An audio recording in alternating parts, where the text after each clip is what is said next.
Épisode 4.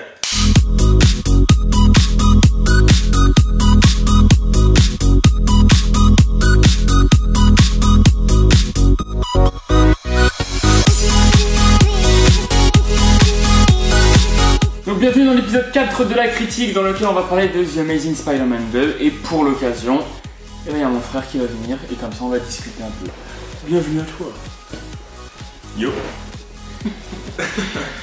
Alors, sans plus tarder, on va commencer avec la fiche technique. Et pour la fiche technique, je vais te laisser la faire si tu veux bien. Alors, The Amazing Spider-Man 2.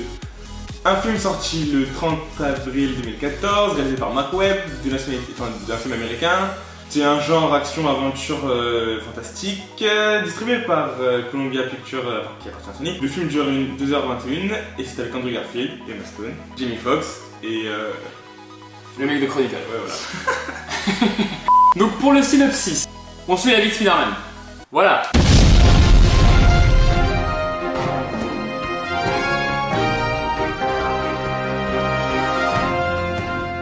Toi, t'as pensé quoi du film en fait quand tu l'as vu? Déjà, moi je suis allé le voir en IMAX 3D déjà, donc le cinéma pour les riches, voilà.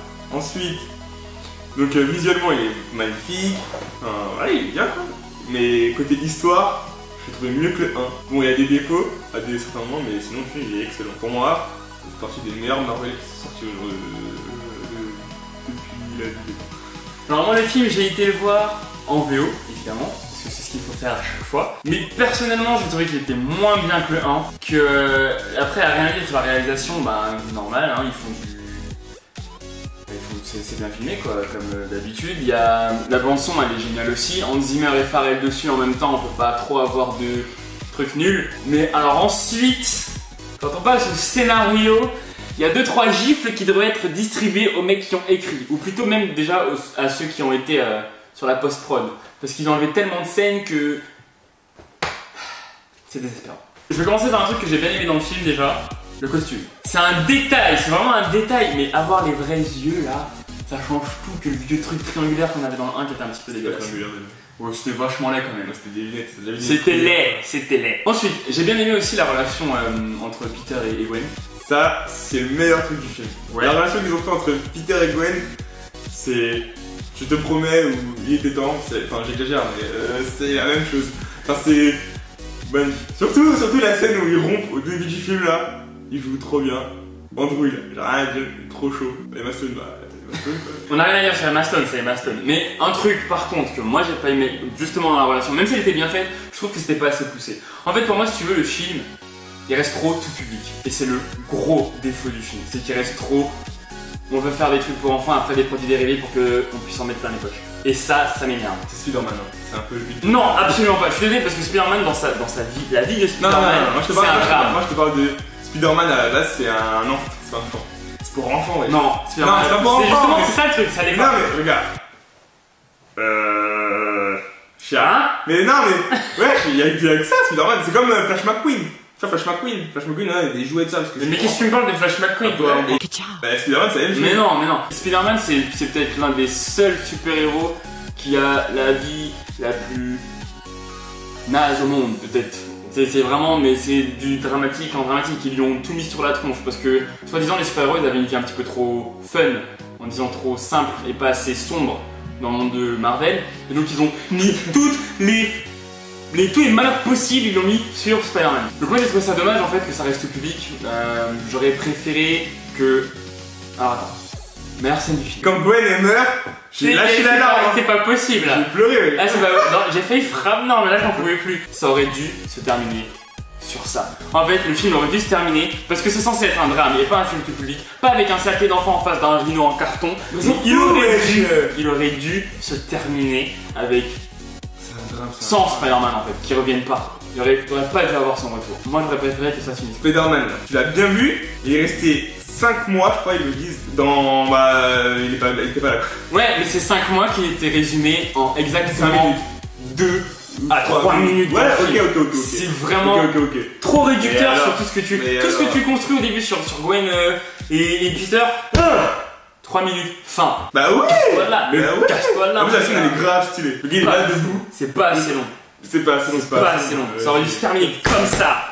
Mais où est Spider-Man? Bah il est pas là, point. Hein, avec la voix de Patrick Poivre d'Armor, comme au début de Des Indestructibles. Héros ordinaires, gens ordinaires, mais où sont-ils aujourd'hui? Ça aurait dû se terminer comme ça. Pour le deuxième point, qui ne m'a pas plu du tout. Ouais, moi aussi je suis pas d'accord avec ça. Electro. Il est inutile. Pourquoi? Electro, il est là, c'est censé être le méchant principal du film, mais c'est Harry qui fait tout. C'est Harry qui le contrôle, c'est Harry qui dit viens on fait ça, viens on fait ci, lui il fait ok je te suis. Franchement, Electro ils l'ont gâché. Et surtout quand tu regardes la fin de The Amazing, le premier, il y a un méchant qui va avoir le lézard. C'est censé être, on va dire ça comme si Electro c'était un Pokémon, c'est censé être l'évolution d'Electro. C'est comme ça qu'il va devenir plus tard en tant que méchant. Et il meurt dans le 2. C'est assez brouillon. Franchement, non, sincèrement, Electro. Ouais, bon, ils ont pas respecté. Anecdotique. Ouais.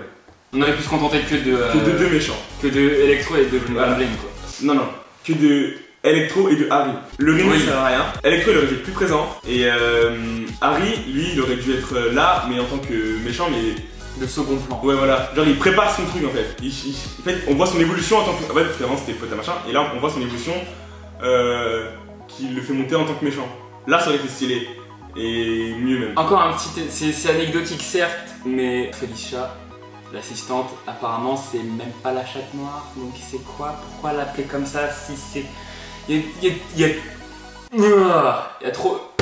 Trop d'éléments, trop de détails qui font que ça gâche un peu le grand truc qu'ils ont fait. Par contre, il y a des choses bien aussi, comme le fait que le Sinister Six est créé par Oscorp. Quand Harry essaie d'éclater son bouton qu'il a sur le coude, il le fait, et après il lâche un truc sur la table.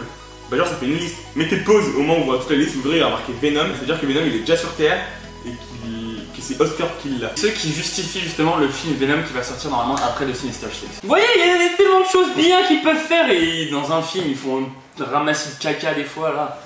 Punaise quoi. Donc pour résumer le film, en gros, la note. Je lui mets 8 sur 10 parce que je l'ai trouvé bien, mieux que le 1 comme j'ai dit tout à l'heure. Et pas, je lui mets pas 10 parce qu'il y a des défauts, comme les trucs ça. Mais je lui mets 8. Voilà. 6,5 sur 10, décevant, un scénario qui est bien, mais qui est un peu gâché. Trop d'éléments qui font que c'est pas bien, toujours un petit peu enfantin sur la forme, c'est relou. Et c'est dommage, franchement c'est dommage, parce que c'est bon. Spidey, je le kiffe de fou, Et non, ils l'ont gâché. Bientôt tu vas le voir avec une moto sur un mur, là, ça va me casser les pieds. Enfin ouais, 6,5 sur 10, décevant. C'est tout pour cet épisode de la critique, on se revoit, bon je vais pas dire de date parce que je la respecte jamais, mais assez vite quand même, pas trop tarder, et... Pour la prochaine critique.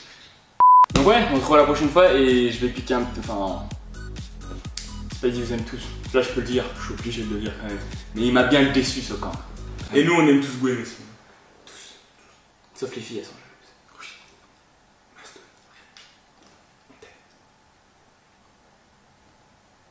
jalouses. J'allais dire 1-0 pour Gryffondor, mais ça...